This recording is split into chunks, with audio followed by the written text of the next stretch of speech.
Mr. Roosevelt,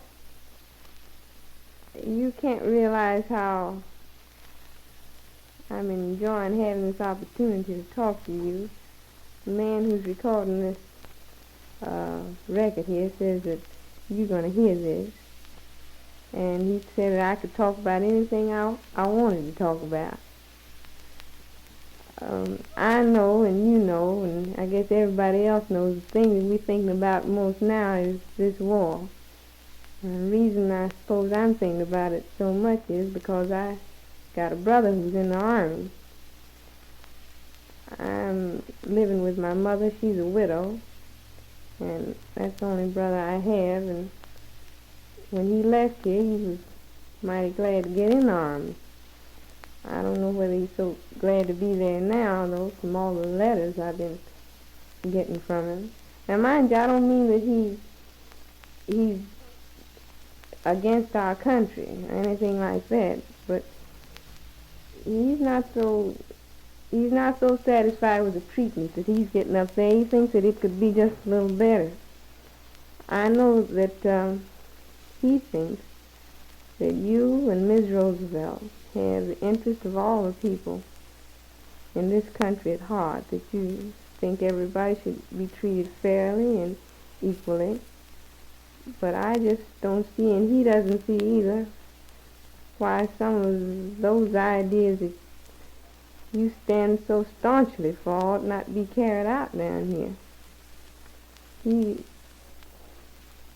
says that they've got a lot of the dirty work to do in camp.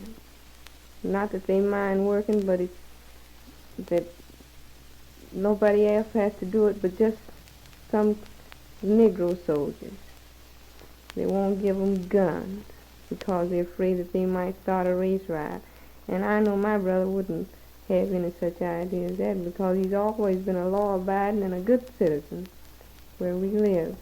I live out here in the east part of town, and we never have had any trouble out there, and I know that my brother could respect the carrying of arms just like any other man, whether he be white, black, or blue. I'm just wondering if, Mr. Roosevelt, if you couldn't see to it that something could be done about helping my boys. I say my boys because I think of all my colored brothers as brothers, really. And it's up to us and folks like me who have an opportunity to talk to you to see if you won't help us out a little bit.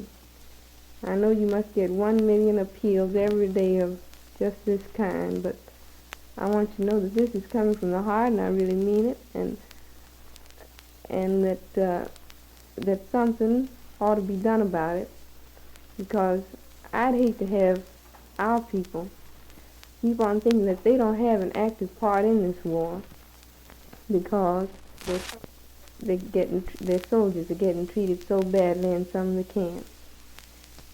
They don't have any entertainment facilities for them, whereas the white soldiers have lounges and guest houses and everything that they could wish for as far as facilities will permit. Well, our boys don't have anything but a post-exchange. And that's not very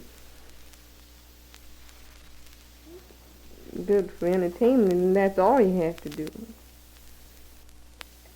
I think they could stand that if they were just treated a little better when it comes to other things that are most important, and duties and promotions. The Navy won't let you in. The Army, when it gets you, it puts you off somewhere off by yourself. Army Air Corps says no. I had a friend the other day went down here to the recruiting station, and you know when they were made new regulations for Army Air Corps pilots, saying that they needed so many boys to come over and register, and he's 23. And he went down there, and he said the man told him he just didn't have any need for him. Didn't give him any reason whatsoever, only they just didn't want him.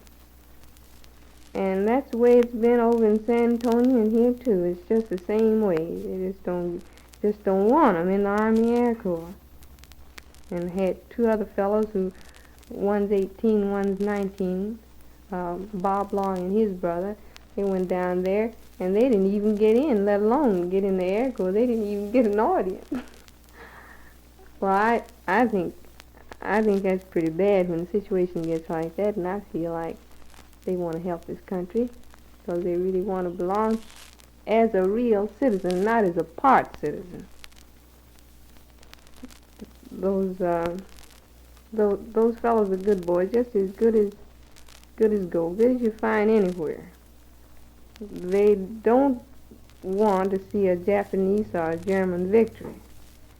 We want to make things good over here just as it is. We want to see if we can have equal rights. I think we want a good road to getting them before the war came on. But now that the war is on, I hope that something will turn out better for us, and I hope you'll do all you can. I know you're going to do all you can to help us make them better, because we really need it. I think I can say that we need them just in a little better sense than you can, because I'm on the other side of the fence, and I see and I read about my fellow Negroes being lynched and abused, and I just don't see. It seems like all a hoax or something else to be fighting for democracy and equal rights, justice, and freedom for all, when down here it's not that at all. And I think America is the best place in the world to live, and can be made a better place. We don't want to live in Germany. We have no idea of going back to Africa. We want to be good American citizens. We want to stay over here and work, live peacefully and lawfully. And I think we just ought to have that chance.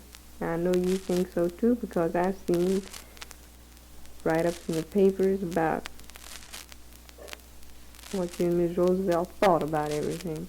I read about that incident about Marian Anderson about 3 or 4 years ago, and the stand Ms. Roosevelt took. You don't know how much those kind of things make us feel that we still have a chance, especially people in your position when they do the right thing.